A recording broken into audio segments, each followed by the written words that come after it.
मैं इस वक्त हल्द्वानी के बनफूलपुरा में मौजूद हूँ। ये बनफूलपुरा आजकल इसलिए सुर्खियों में है क्योंकि आप देख सकते हैं कि ये हल्द्वानी का रेलवे स्टेशन है। ये पटरियाँ गुजरी हैं और इसके साथ में 78 एकड़ की ज़मीन पर रेलवे ने अपना दावा किया है और ये कहा है कि उस 78 एकड़ की ज़मीन पर तकरीबन 4300 मकान बने हुए हैं जो कि अवैध है और अब इन मकानों को तोड़े जाना है। हाईकोर्ट ने भी ये आदेश दे दिया है अब कि ये जो मकान हैं ये तोड़े जाएंगे और इसी के चलते प्रशासन ने अब यहाँ रहने वाले तकरीबन 50,000 से ज़्यादा लोगों को नोटिस भी दिया है और ये कहा है कि 9 जनवरी तक इन मकानों को खाली कर दिया जाए। अब अगर 9 जनवरी तक ये मकान नहीं खाली होते हैं तो फिर 10 जनवरी से जो है वो इन मकानों को तोड़े जाने की कार्रवाई की जाएगी, ऐसा प्रशासन का कहना है। लेकिन हम यहाँ पर आपको समझाने के लिए आए हैं कि ये जो मकान हैं ये ऐसा नहीं है कि रातों रात बने हैं। तमाम सारे यहाँ पर ऐसे मकान हैं जो कि 70-70, 80-80 साल पहले बने हैं और मकान ही नहीं बने हुए हैं बल्कि यहाँ पर जो सरकारी स्कूल हैं वो बने हुए हैं। 4 बड़े सरकारी स्कूल इसी की ज़मीन पर बने हुए हैं और 2 ओवरहेड टंकियाँ, जो पानी की टंकियाँ होती हैं, वो बनी हुई हैं। और ये जो आप जगह देख रहे हैं यहाँ पर जो सीवर लाइन है वो भी सरकार के ज़रिए डाली गई है।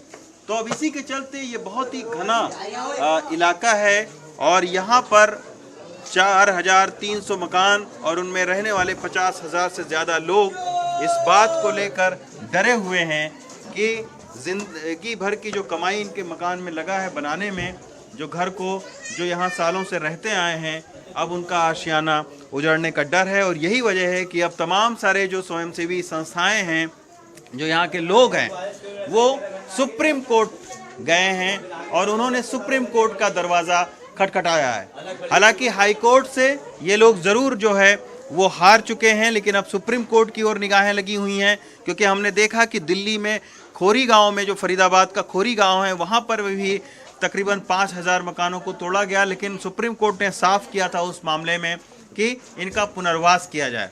तो ये सारी जो महिलाएं हैं हम उनसे बात करने की कोशिश करेंगे क्योंकि सबसे ज़्यादा जो घर एक बनाने में बड़ी भूमिका होती है वो महिलाओं की होती है। और एक पुरानी कहावत है कि अगर हौसला और घरौंदा ये जब टूटता है तो लोगों का मनोबल बहुत टूट जाता है। तो इसी के वजह से ये सारी महिलाएं हैं, हम इनसे बात करेंगे। माता जी ये बताइए, काफ़ी उम्र है आपकी, आप कब से यहाँ रह रही हैं? कितने साल हुआ आपके मकान को बने? मेरी जितनी उम्र है उतने साल हो गए मुझे यहाँ। हकीकत बात है, मेरी पैदाइश ही की है।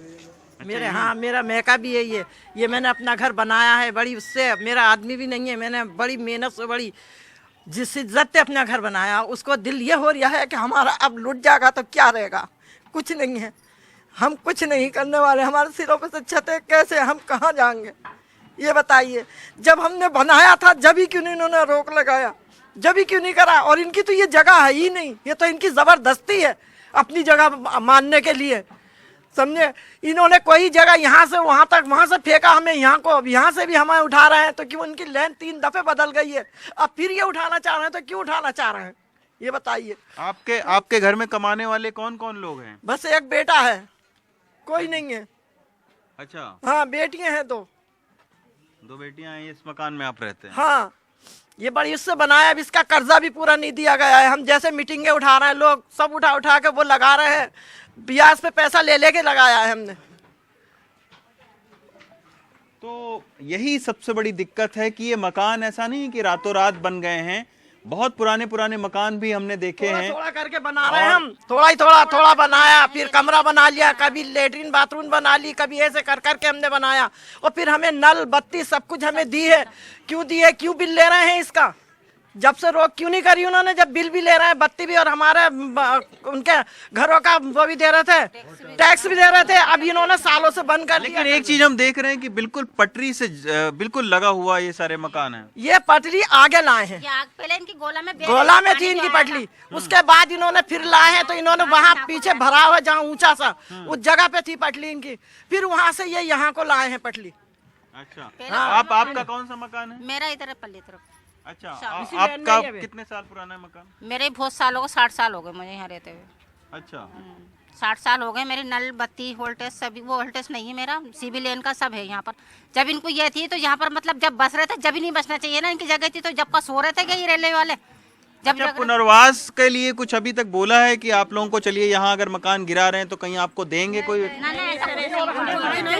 ऐसे हमें हमारा तो यही चाहिए, हमें जो है हमारा वही चाहिए हमें, इसके अलावा हम हमारी पैदाइश इसी जगह की है।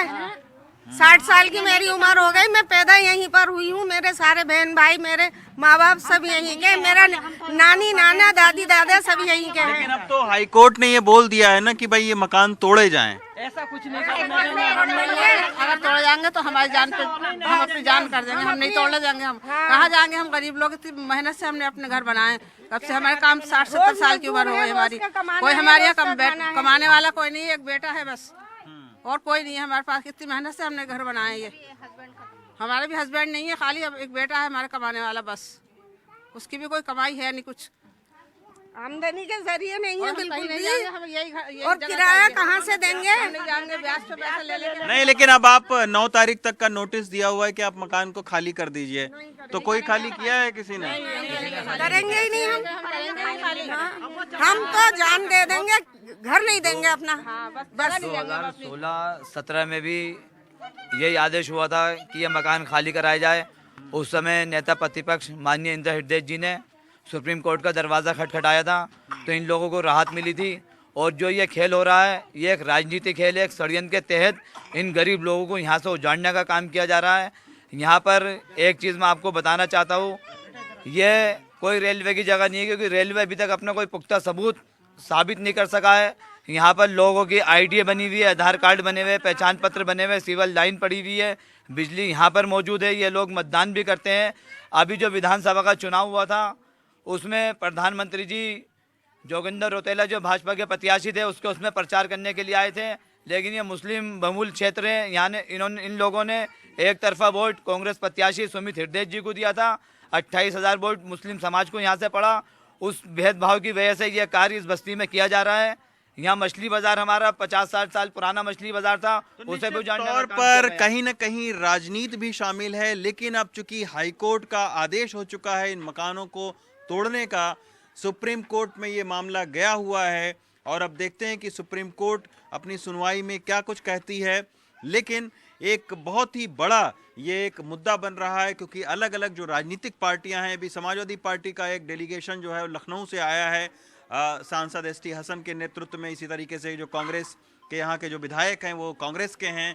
तो राजनीति भी इस पर तेज हो गई है और अब देखना यही है कि 50,000 से ज़्यादा जो लोग हैं जो यहाँ रहते हैं, 4,300 मकानों में, क्या उनके मकान टूटते हैं या फिर उन्हें हाईकोर्ट से कोई राहत मिलती है। हल्द्वानी से अशोक माहले के साथ रवीश रंजन शुक्ला, एनडीटीवी इंडिया। थोड़ा सा प्रोफाइल बना